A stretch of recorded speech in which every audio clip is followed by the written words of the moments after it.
জয়গুরু বন্দে পুরুষোত্তমম।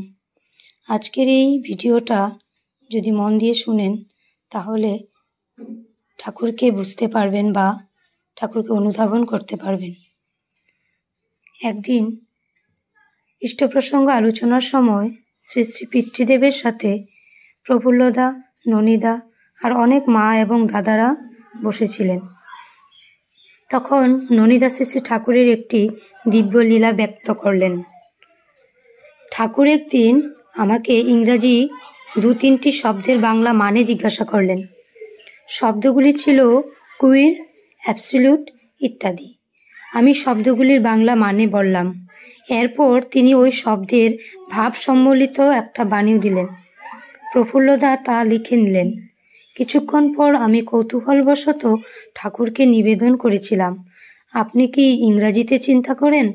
ঠাকুর বললেন, কেন, কথা বলছিস কেন? আমি বললাম, আপনি কিছুক্ষণ পূর্বে ইংরাজির যে শব্দগুলির বাংলা মানে আমাকে জিজ্ঞাসা করলেন, সেইভাবেই বাংলায় বাণী দিলেন।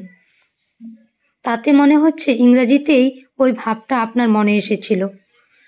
একটু চুপ করে থেকে স্মিতে হেসে ঠাকুর বললেন, কি হয় শুনবি? টেলিফোনে রিং করে শুনেছিস? বললাম, আগে শুনেছি। ঠাকুর তখন বললেন, ওই রকম শব্দগুলো আমার কানে এসে রিং করে।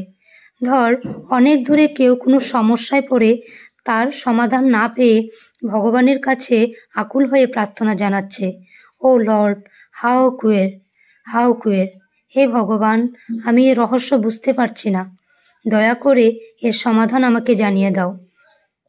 তার প্রার্থনা ছবিসহ আমার কানে এসে রিং করে। সমাধানটা আমি এখানেও দিয়ে রাখি।